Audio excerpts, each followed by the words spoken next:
Hello and welcome to another episode of What's the Message? I am your host, Claudia Allen, and I am so excited for today's conversation. As you all know, we talk about everything in the headlines from faith to spirituality to politics and current events, culture. And today we are going to have our first conversation on leadership with a really amazing guest. But first, we are so excited because this episode we have our first sponsor. And as you all know, I have an amazing co-host, my managing editor, the editor-in-chief, the commander-in-chief, the lady who gets it all done, the one and only Carmela Monk Crawford. Carmela, who is our sponsor? Talk to us. Isn't this amazing? Hey, good morning, everyone. New to the What's the Message family, we want to thank and direct you to the services of Gary Graham, Counseling and Consulting, as seen in Psychology Today.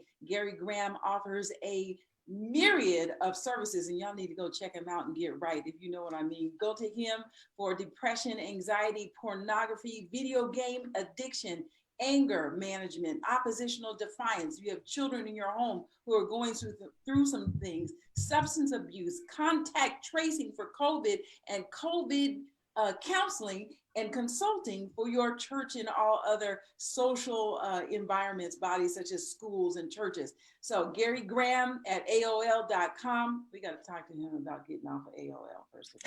We got to get the homie at Gmail. Right. We got to get Call the homie Gary at Gmail. Graham at AOL.com. Hit him up if you need some help. And I think you're going to enjoy having someone that you can identify and talk with and get the services from. That's our first sponsor. What's the Message? Welcome, Gary Graham, Counseling and Consulting.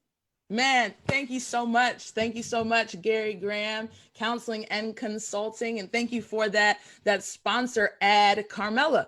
Guys, I am hype, all right? Because listen here, you know I do shameless plugs, all right? So we have the frustrated leader himself, okay? We have the Dr. Myron Edmonds in the building.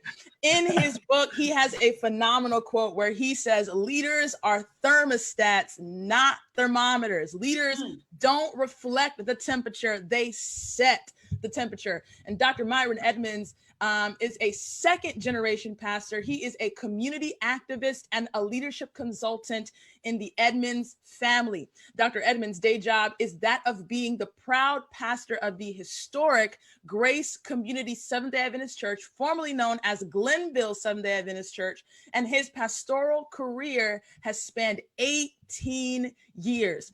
Under Dr. Edmonds' visionary and innovative leadership, Grace Community SDA Church has transformed from a traditional church to a community powerhouse, fighting for justice, lifting the oppressed, and setting captives free spiritually, physically, and financially. Dr. Edmonds believes that the church is not a building, but a people on a mission committed to help as many people as possible experience God's grace before Jesus returns.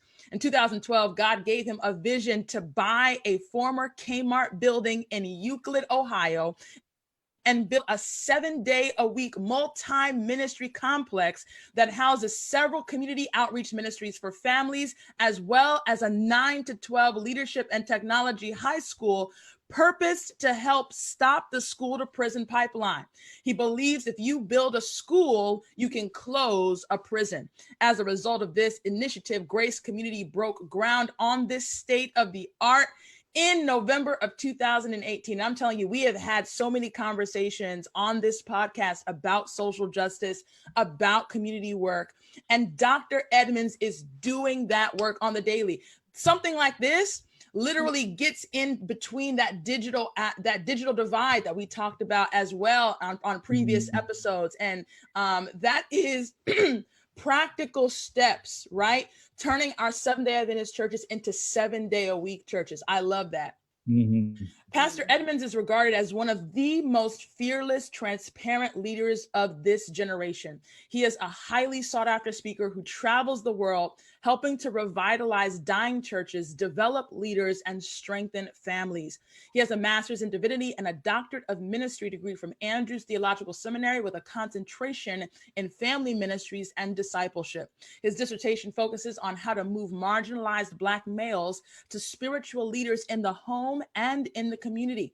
He is a devoted husband to his high school sweetheart, Dr. Shanae Edmonds, a dentist, and proud father to his teenage daughter, Taylor, and teenage son, Camden. And I believe Taylor just launched her own clothing line. She's a designer in social media influencer. So she is phenomenal in her own right as well. He is also the author of the nationally acclaimed book, 40 Days to Life-Changing Family Worship, and his latest book, which we're gonna get into today, The Frustrated Leader, really gets into how people can turn their frustration into purpose and vision, where they can actually not allow their frustration to paralyze them, but really use it as a means of producing solutions, whether that be in their churches, in their schools, in their homes, whatever their workplace or place of influence is. He loves sports, reading, cooking, and laughing at anything that's funny. I am so excited to introduce you all to Dr. Myron Edmonds. Bro, what's good? Yes. What's up? You read the whole thing, didn't you? The whole thing. All right. When it's good, you got to get it out there. All right. Listen, the states need to know. You preached it. You preached it. I need you to introduce me wherever I go. Lord, The hype woman. Listen, okay. We need some music when you introduce people from now on. Oh man, no, it's great to be here. Thank you for having me.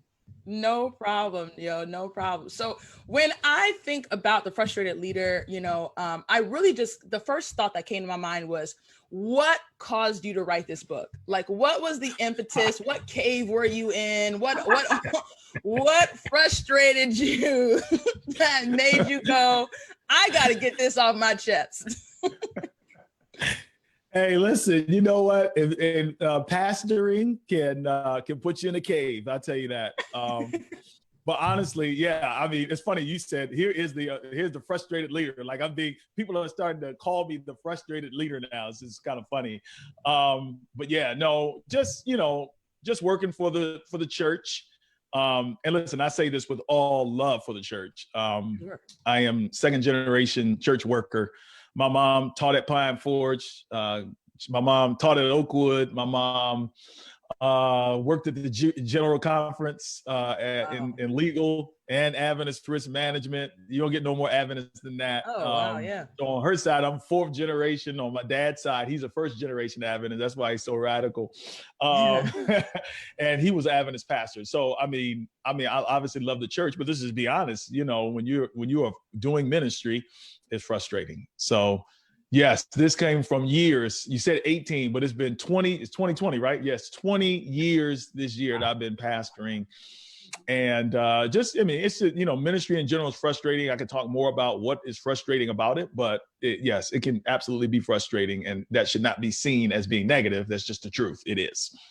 Right. And I think that's what's so interesting about the book. Like, how does a person get their frustration, or how do they begin to see their frustration in a positive light? Because usually when you're frustrated about something, as you talk about in the book, it's about being disappointed because you had certain expectations about something. Yeah. So it's like, how is frustration a positive thing?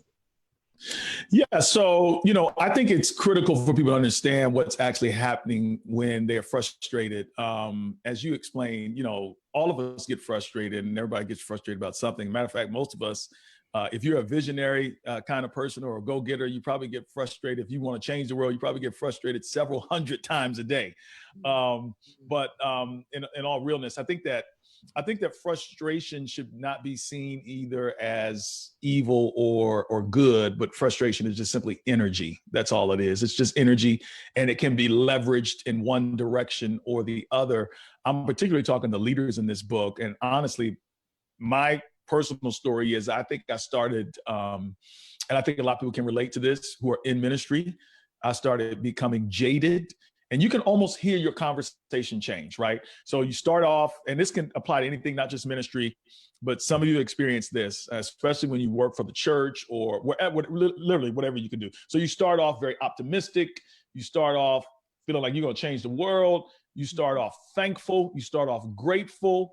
And just over time, because of just the vicissitudes of the job or the responsibility of the calling, I should say, you find yourself kind of drifting away. You almost criticize people who have that sort of naivete of a very positive attitude. And listen, honestly, even in the ministry, I've seen pastors, senior pastors and leaders actually look negatively upon younger pastors or newer pastors or people who are new in an assignment as being naive simply because they're not jaded and negative like they are, you know? So, I mean, I think it's important for us to see that frustration should not paralyze us. I think there's two kinds of leaders. I think they're the leaders that allow frustration to push them.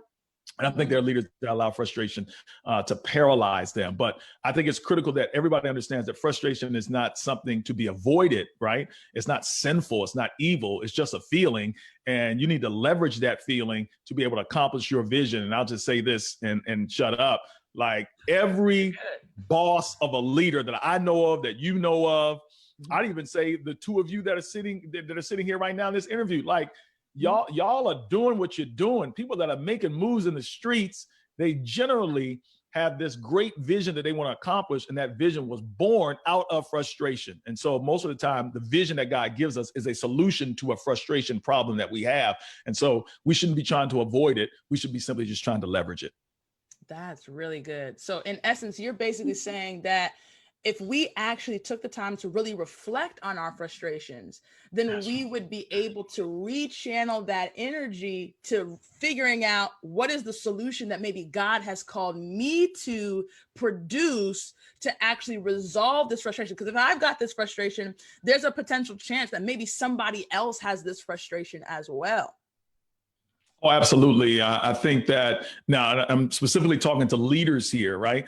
If you are a leader, you know, and you said you used the quote out of the book, you know, I think leaders are thermostats. We're not thermometers. You know, we should not allow things to influence our attitude. I actually go so far as to saying, I think that a leader with a bad attitude is the equivalent to immorality. I think leaders cannot afford to have bad attitudes. Almost literally the only thing that we really have in terms other than our integrity is we have hope, right? And we can convince people to believe in accomplishing something. And I just see so many leaders. I see so many leaders that kind of had my experience. They got jaded. And then everything that comes out of their mouth is negative. They're negative about everything. They're negative about the church. They're negative about people. Leaders have got to be careful that the message that they're sending is not a message of gloom and doom. And listen, understand now, there's a lot of stuff in our world that's wrong. I'm not talking about preaching no prosperity kind of message where we're ignoring, putting our heads in the sand. But at the same time, listen, I think leaders ought to shut up if all they are saying is simply how bad things are, but they are not thinking critically on how whatever they're frustrated about can be leveraged to accomplish stuff. And so let me just say this. I think it's also important that you recognize what's in your space to be able to handle. Look, I made up my mind. I'm telling y'all, I've seen it all. Yeah. I've made up my mind. I ain't gonna be mad about stuff I don't have no control over. Now I might, let me tell the truth. I'm gonna be mad, but I'm only gonna be mad for like 5 minutes, right? I'm gonna be mad. I'm gonna fuss about it. You know what I'm saying? Yeah. I might even say some vegetarian curse words about it, right? I might do all of that. But listen, I'm not, listen, as the folks say down south, I ain't finna be mad about something I got no control over. And I just think a lot of leaders sometimes, they mad about everything. You got no control over that. Focus on what you can focus on, brighten the corner where you are, so to speak. And use that stuff that God has allowed you. Let me say this. I think God stewards certain leaders with frustration, that we are stewards of this energy. And there's certain people that God has found to be untrustworthy with the burden. Look, let's call it a burden, right? You call it frustration, you call it a burden. He's found some people, listen, I gave you this burden. I stirred you up. I got you all riled up. And all you've done with this is spit vitriol. All you've done with this is turn the hearts of other people in sort of a negative fashion. But I gave you this thing to be able to do. Look at Moses. Moses, man, looked around, saw folk getting killed. What did Moses do? First thing he did is he went and killed somebody. He said, well, hold on, so Moses, that's not what I'm calling you to do. Like, take this frustration and set my people free. Don't sit around here killing people, right? I need you to set some folk free. Lord had to send him away 40 years to get his mind right, right? So that he can come back and do that. But that's what many of us do sometimes. We mistake the frustration and misinterpret it and actually do more harm with it when God wants us to be good stewards of it. Man. I'm frowning while you're talking because Claudia and we have this thing where almost every episode of this podcast, I am buffering, where I cannot understand what the words out of your mouth, okay? Because it just does not comport with my understanding of frustration. And the way you're talking is so positive about it. Maybe I need to understand what your definition of frustration is, because my definition of frustration is frustrating in itself. What are you saying is frustrating? That's good, Carmela. No, it's a good question. So in the book, and I mean, most dictionaries would agree, frustration is just simply unmet expectations. Like, generally, it's a feeling of unmet expectations. We see something, we expect something to happen, it's not happening, we get frustrated. So let me just describe a frustration that I have. And I'm not talking about some of the trite stuff, because really this conversation is for leaders, people that are trying to make a difference, trying to change the world, trying to impact people's lives. So I was the only biological child out of 5. My 4 other brothers and sisters were adopted. And so, my parents brought them in. Matter of fact, growing up as a kid, we had over 70 people live with us over a period of time. My parents' home was like, social services agencies. Matter of fact, my mom used to work for Section 8 Housing Authority. All the hood people know what I'm talking about when I say that. Right. So, government cheese, like that make the best grilled cheese sandwiches. Anyway, but so my mom, she worked there, and so because of that, my parents very ministry, community minded. Literally, we had people at our house all the time. I wrote a book on family worship. Why? Because I saw my parents literally bring people off the street and have family worship on Friday nights, eating haystacks, and see people get baptized, lives changed, become evangelists. This is what I saw. Well, anyway, in the process, when my brothers and sisters came to live with us, they came out of very difficult circumstances. Some out of Baltimore, moving from one foster home to the other. And so, I tell people all the time, like, I didn't grow up in the hood, but the hood grew up in my house. And one of the things that impacted me was just how, simply because somebody is Black and they grow up in a certain zip code, right? Like, that means that they're going to experience a disproportionate amount of trauma. That means that they're going to get poor education. That means more than likely that daddy's going to be locked up in prison. Like, that's not right. And they came with a lot of baggage and a lot of issues simply because, let's be honest, because they were born in the wrong neighborhood and they were born the wrong skin color. And so one of the reasons why I'm like in the hood and I'm just as middle class as anybody else. Listen, man, my mom is a lawyer. My dad is a preacher. I ain't from the hood, but I feel very comfortable in the ghetto because I just have a compassion. My heart goes out and it makes me angry. Even sitting here talking about it right now makes me angry that there are kids in our communities who are right now living in straight up traumatic situations and they don't have to, simply because they are Black. It's wrong that Black and second class citizen are synonymous. That is not right. Poverty and Black, that's not right. And it angers me because I see what it has done to the lives of my siblings. And so that frustration that I took, I could just be mad about it all the time and start posting and pontificating on social media all the time about how mad I am about it. Or I can spend my whole life dedicated towards making a difference to that marginalized population. And that's what I have done. So it's an expectation. My expectation is United States government, the United States of America's government will take care of everybody equally and with equity. They don't. And so that makes me angry. So what do? I want to help those people that are being mistreated. And so frustration is simply expectations that you have that should be met, they're not being met. That's so good. One of the things that has come to my mind now, I know, right, that right now, there are a lot of people that are frustrated about all the things that you just listed. Yeah. And what I'm noticing is that there are a lot of leaders and influencers that want to engage in that work that you just talked about. And they get frustrated when they see someone either doing the work a way that they wouldn't do it, it's not enough of the work, or your work is not work, my work is work, right? Like, how do people really kind of, I guess, steward that frustration of, you're genuinely, we're all frustrated about the same thing, but we're frustrated about the fact that you're not doing it the way that I think you should do it. Mm-hmm. And there's more that I feel like you should be doing, mm-hmm. You know, or not doing, or what have you. What are your thoughts on that? This is going to hurt, right? What I'm going to say. So, and let me tell you why it's going to hurt, because it hurt me. So I remember I was, and some people may or may not agree, but Carmela and I have a mutual friend in Steve Ruff. Steve used to be the editor of Message Magazine, didn't he? Was it Steve? I think, but yeah, anyway. So anyway, Steve, man, you know, he's one of my friends, mentors. And one of the reasons why I love him, because he always shoots straight with me. I mean, I know when I want advice I don't want to hear, I go to Steve Ruff. Anyway, so I was complaining about a bunch of stuff going on with the church in particular. And I'm going to give you an example. I was complaining about things happening on the upper levels of the church, right? Like upper levels, right? And I was just upset about it. And it began to color my conversations almost all the time, right? You know those people that are like negative. You almost know you could be talking about the basketball game. They're gonna find a way to make the basketball game about what they don't like. You know, like that kind of thing. So that's what I was becoming, right? Pain, mm-hmm. right? So and there was pain for personal reasons. If I'm honest, you know, I didn't like what they did to my dad, so I began to color everything in that regard.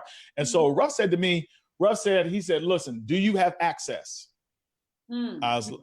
I was like, no, I don't really have access on that level. He says, well, wherever you have access, he says, that's where I want you to take your frustration, and that's where I want you to find solution. But if you don't have any access for the upper levels, then he said, then move on. Like, I think a lot of times, and listen, I believe in speaking truth to power, right? We see that all throughout the scriptures. But the prophet Isaiah could speak to the king because he had access. Yeah. Now, I'm not saying you can't. You can use your voice. But what I'm saying also is that a lot of times we are wasting our voice in areas where we don't even have the potential to make a difference. Let's go ahead and be honest. Come on now. A lot of social media makes many of us feel like we have more clout than we really have. Come on, man. Listen, I can post about POTUS all I want, right? But come on now.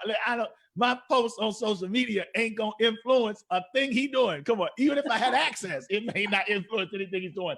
But are there areas where my influence could be beneficial?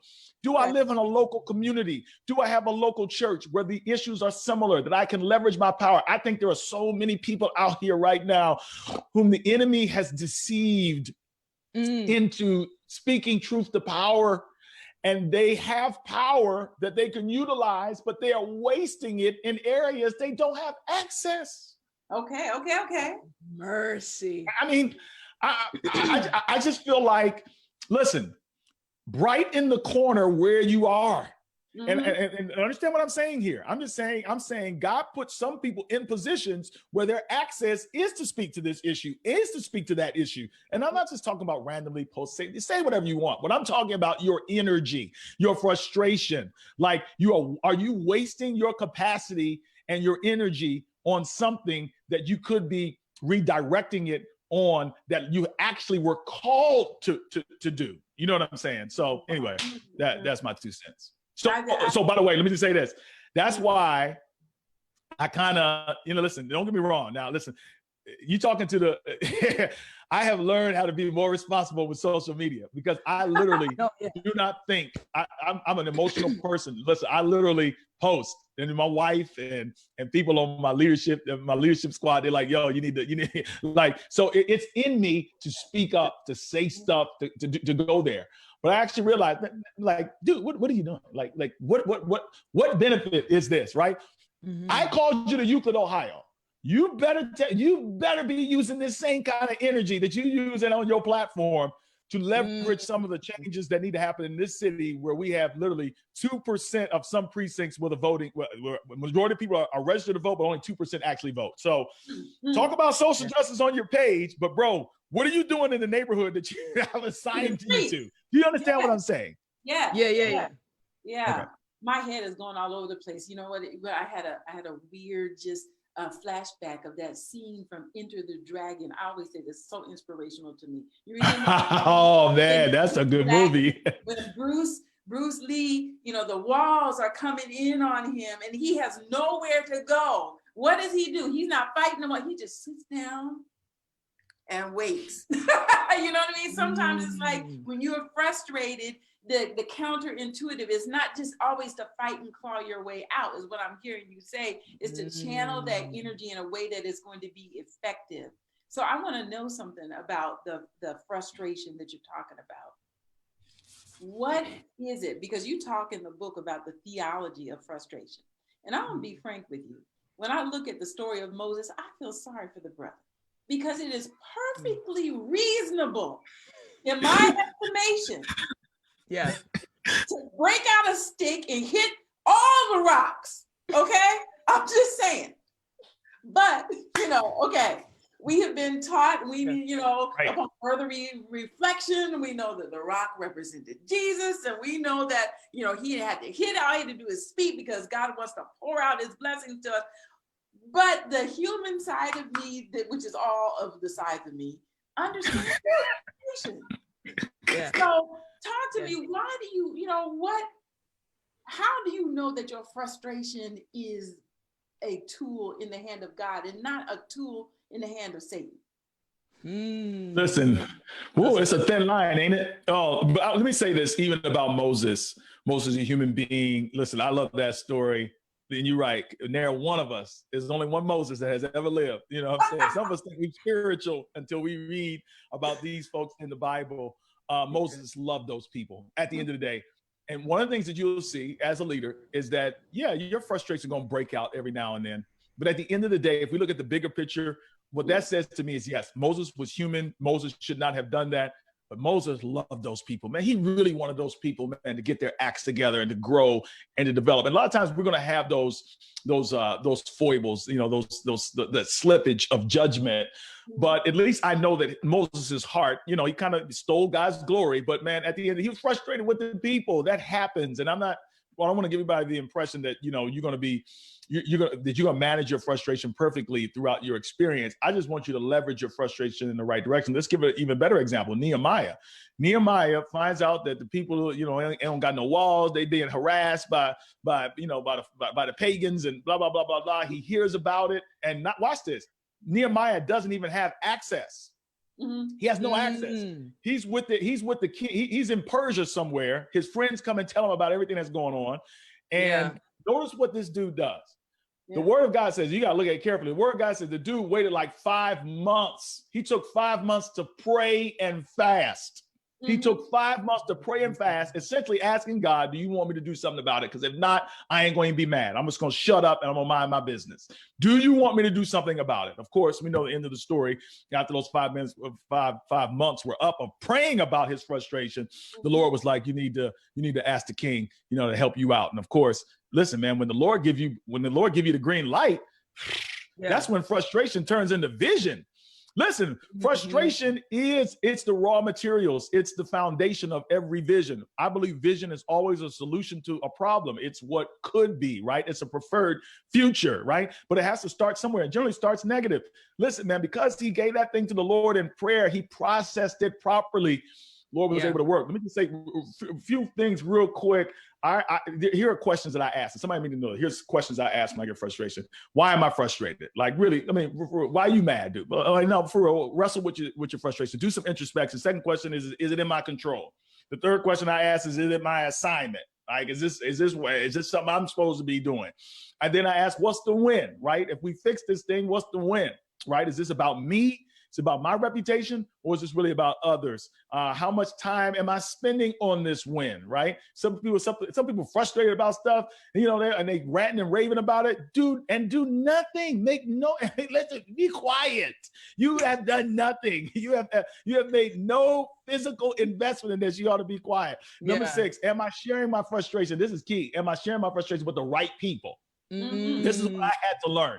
Y'all pray for the social media preacher here. Listen, I start realizing, Lord's like, dude, you need to look at Nehemiah. Dude, you can't just verbally have diarrhea and just start going off about stuff all the time. Like, be calculated with your stuff, and then clear that stuff with me first, because you have influence. All right. You have influence.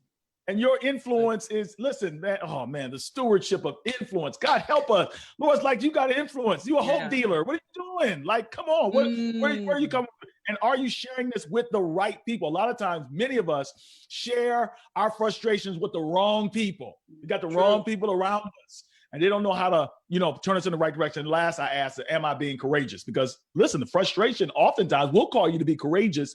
And are you courageous enough to put self aside, step out there and do that? So I do think you have to process this stuff. And a lot of that stuff I talk about in the book. Man, that's so You good. talking fast, Claudia. You know what happens when they talk fast. What happens when they talk fast? Get in. It's like excited and passionate. Yeah. Yeah, absolutely. They get fired up when they get to talking fast. I definitely agree with what you're saying. I remember, I think this was maybe a few years, maybe not. COVID has eliminated space and time, but let's say it was a year, 2 years, we don't know. But there was, a lot going on social media, particularly around, leaving the church.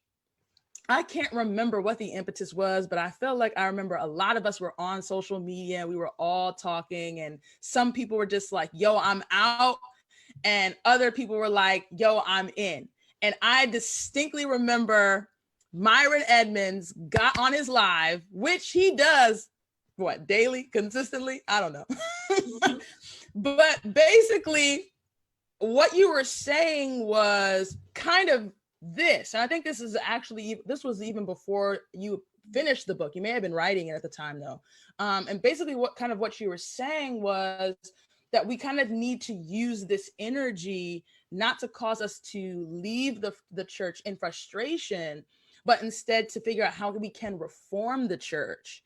And I know for me, like, that really resonated with me, because I was very much so kind of in a middle ground. I was in a middle place. I hadn't really, I wasn't going anywhere, but you wrestle with ideas. And so as I was thinking about different things, I was like, man, I can understand the argument of this one side.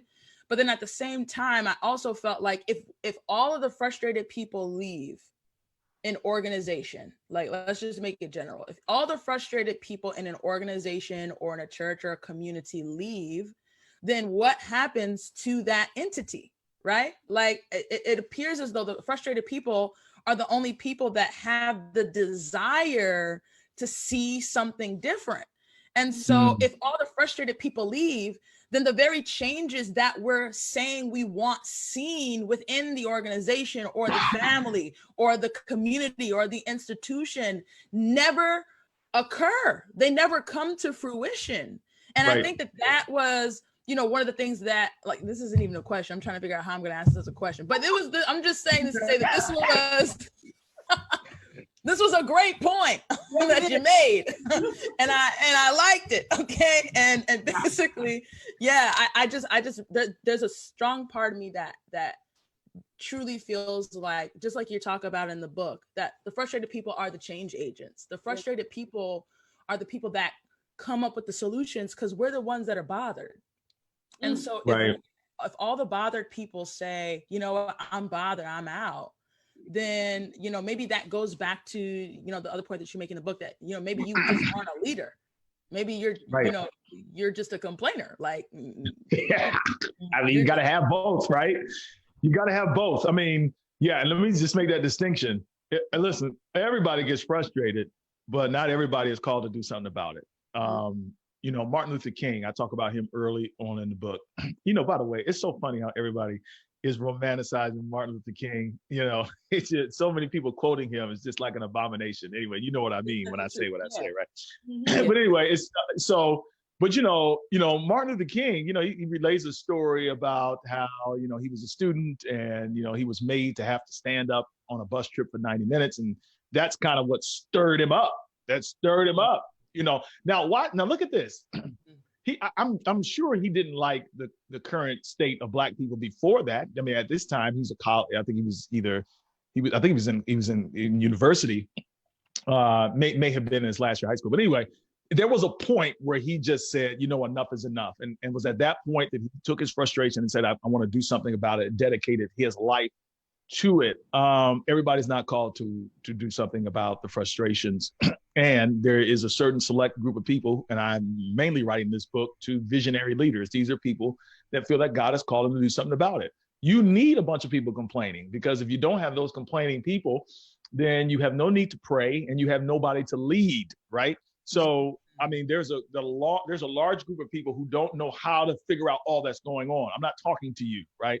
I'm talking to those of you whom God has entrusted with this frustration, because you have ideas and you have an expectation of what could be better, and you're willing to put yourself on the line, do something about it. Let me tell you what Freddie Haynes said on the we just did the live event, the Frustrated Leader live event. That thing was awesome. By the way, if your people want to see it, they just go to thefrustratedleader.com and sign up, and they can get access to it for free. Listen, man, I think they need to hurry up and do it, though. I don't know how long it's going to be for free. But anyway, just put it like this. Freddie Haynes, Freddie Haynes said, leaders are bleeders.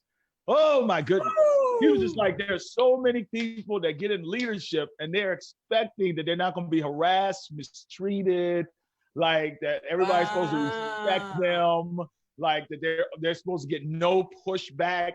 They get pushed back, they get mad. Your boy Freddie was like, what do you expect? You're calling people to change.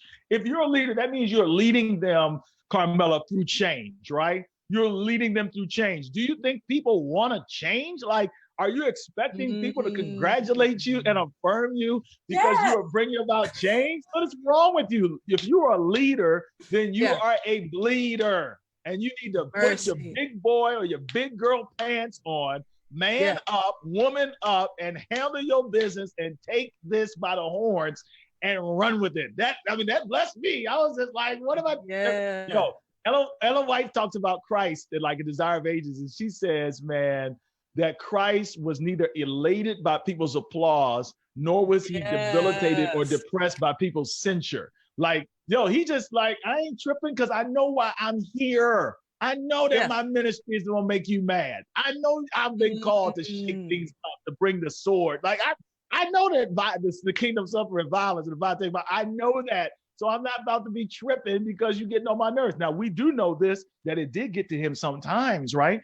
And so he would have to go up into the mountains and pray and seek the Lord to get perspective again so he can go back and do what he's got to do. But we should not be paralyzed by this stuff, especially if we're leaders. We got to lead people through it.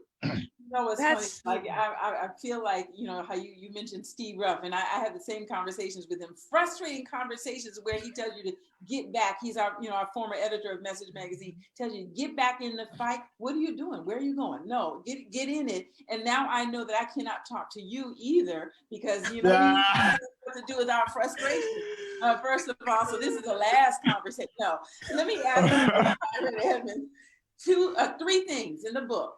Tell us very quickly, and before we say this, I want to say this conversation, yes, you wrote the book for leaders, and yes, you have a specific audience, people who are in ministry. There's a lot of people who are watching.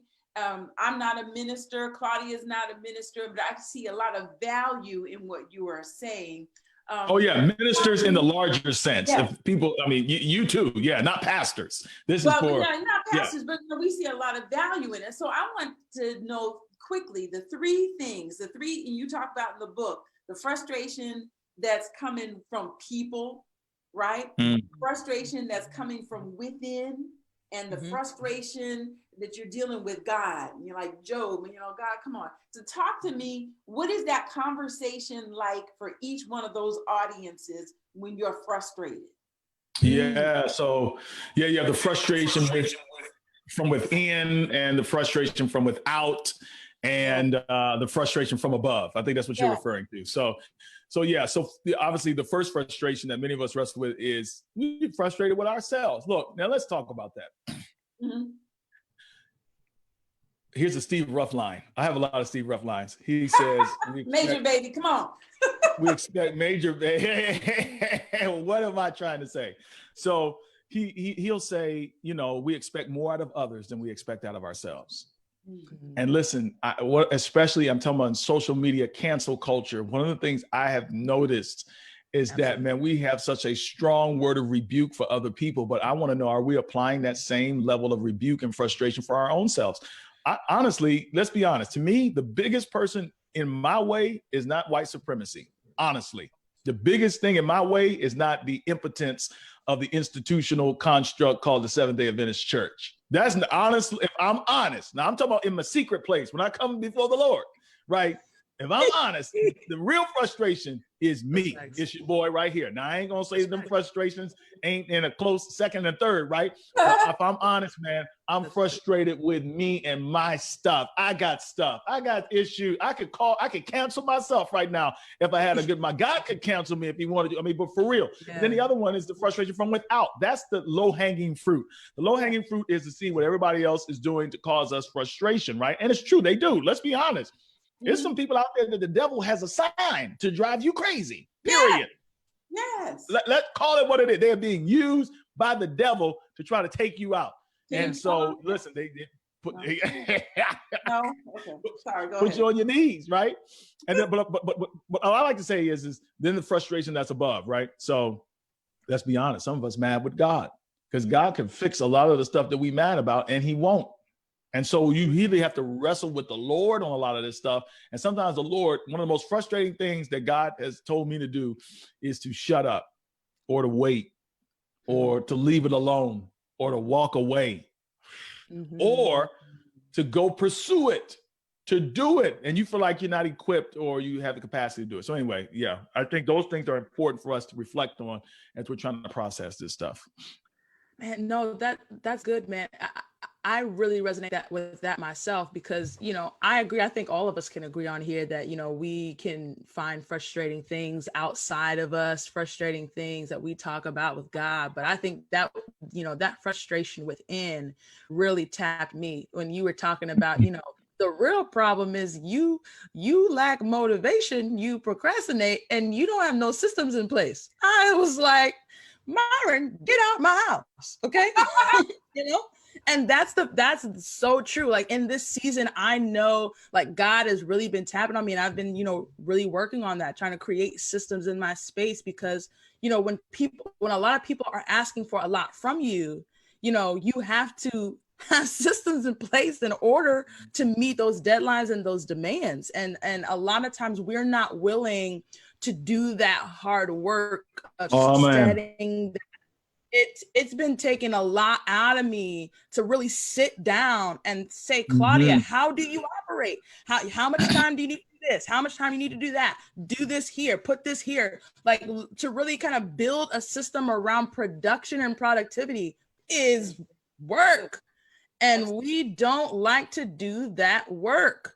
And so I think that, that was just such a great point that, it's okay to be frustrated with everybody and their mama. They probably are frustrating you, but also take some time in the secret place of the Most High to deal with what's frustrating you about you. Okay. Now, as we kind of come to a close, Maud Case has said in the comments, Dr. Edmonds, I needed this today for my professional work. So we know that everybody in the comments are really appreciating this. I even felt that, as reading it, we know you're talking about ministries. We know you're talking about visionary leaders, but there are so many, I think the language, the way that you wrote it, really allows for it to transfer to so many different areas of our lives. So I really want to commend you for that.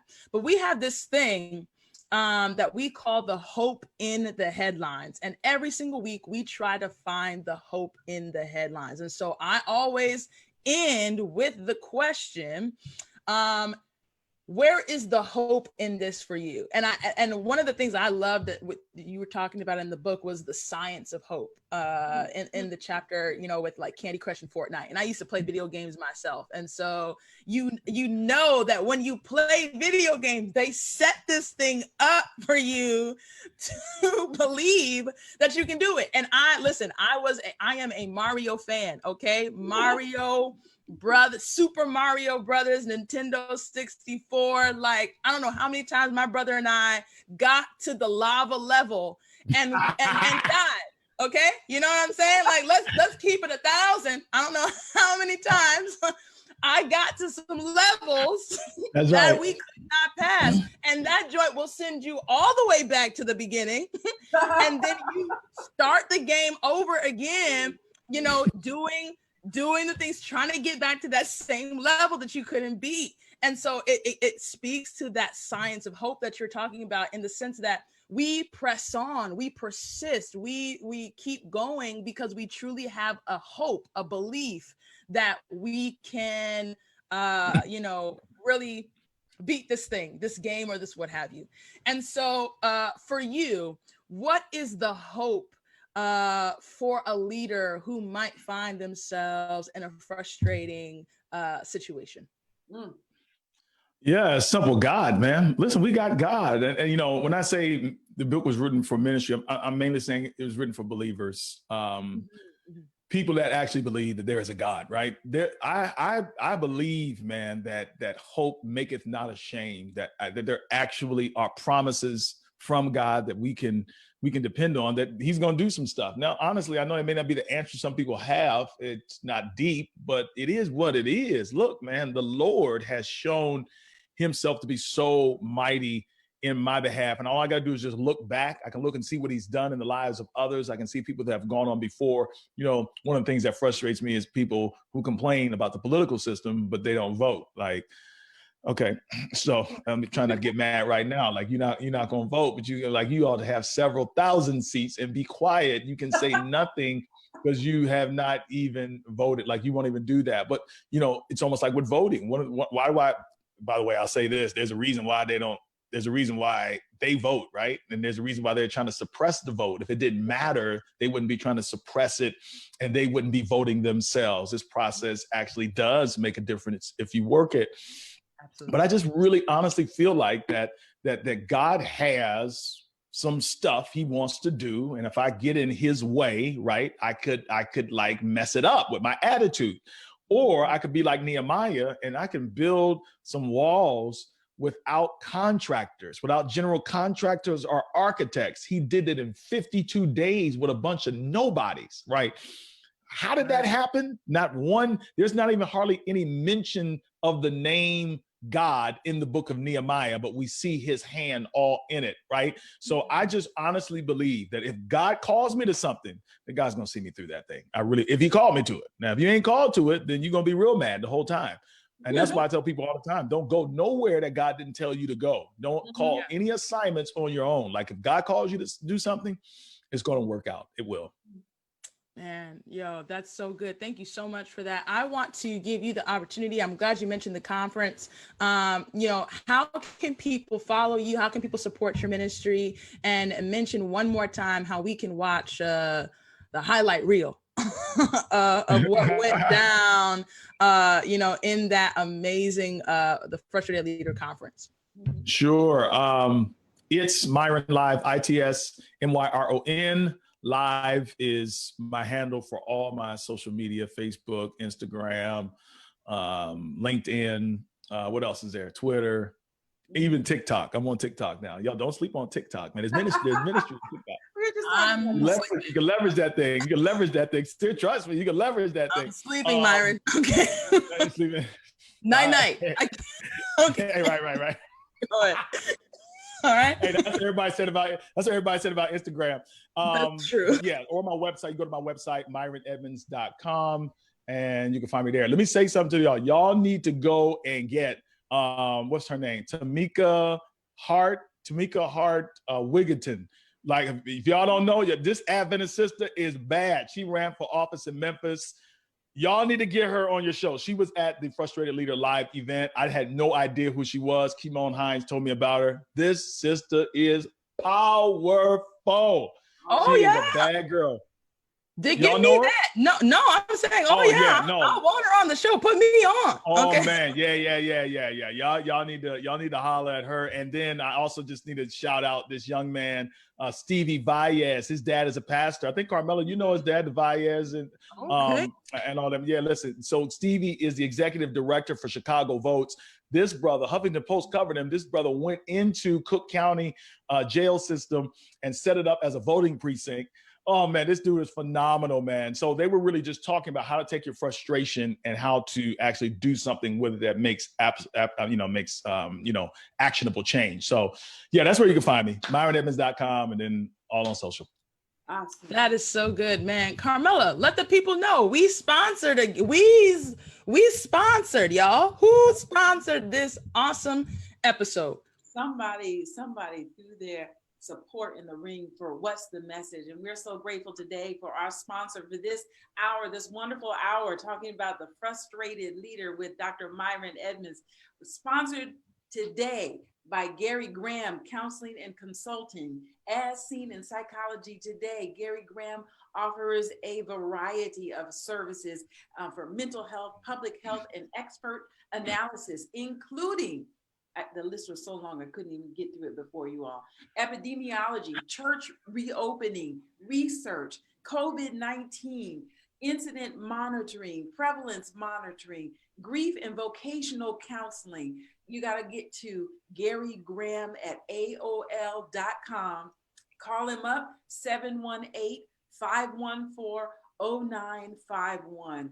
As seen in Psychology Today, Graham Counseling and Consulting. Gary Graham, thank you for your support and sponsorship for Message Magazine and What's the Message? Listen, guys, this has been another amazing episode. Thank you so much, Dr. Pastor Myron Edmonds, for coming on the show and talking with us today. I really want to encourage all of you to go to his website, check out the Frustrated Leader Conference. I will be sure to drop that link in the chat after this, and also make sure that you go to Amazon and get the book. Okay, it is a short read, but it's a powerful one. There are questions in there. There's space for you to reflect and grow and truly understand how you can rechannel and repurpose frustrated energy into solution action-based change. I really want to encourage you, go to Amazon.com. You can get the paperback, you can get the Kindle. It's there as an amazing resource just for you. But as I always say, guys, this podcast does not happen without Message Magazine. We are hosted and sponsored by Message. You've got to go to www.messagemagazine.com. Make sure you are supporting this ministry. When you support this ministry, you support this podcast. So if you love and like this podcast, make sure you go to our website, donate, support what we're doing.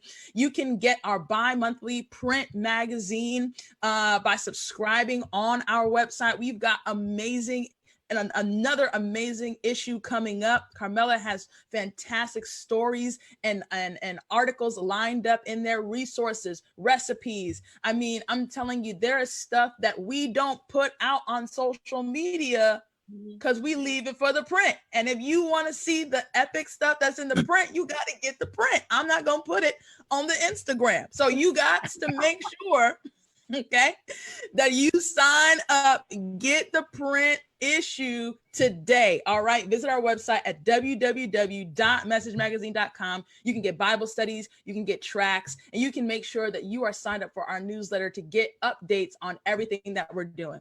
So if you've got a family member, a friend, somebody that you know would benefit from this content, make sure to sign them up. And of course, follow us on social media at Message1898 and subscribe to our YouTube channel. Do you have a parent? Do you have an auntie? Do you have somebody who loves watching this show, but they don't have Facebook? Listen, I have a mother. She loves the show, but she ain't getting Facebook. So I'm telling you, you've got to go to YouTube because all these episodes end up on our YouTube channel. So subscribe to our YouTube channel, follow us on social media and get all the content, the inspiration, the education that you need right here from us at Message. Thank you so much again. We are excited. Next week, as I always say, it'll be another episode, another topic, but it's going to be the same time and the same place. So I will see you then. Have a great rest of the day.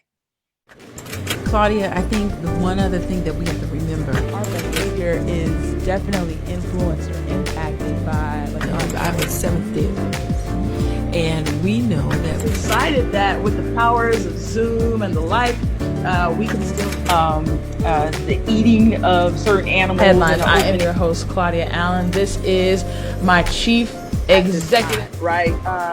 So many churches are actually 80% of the affiliates, ABC affiliates here in the United States, picked it up. Not telling the truth and going back to let's just dip this water some of up. the issues. And so we live our lives working. If you think about brother from another mother, the pastor, Richard, and I'm telling you, we handle the heavy stuff. We do the heavy stuff.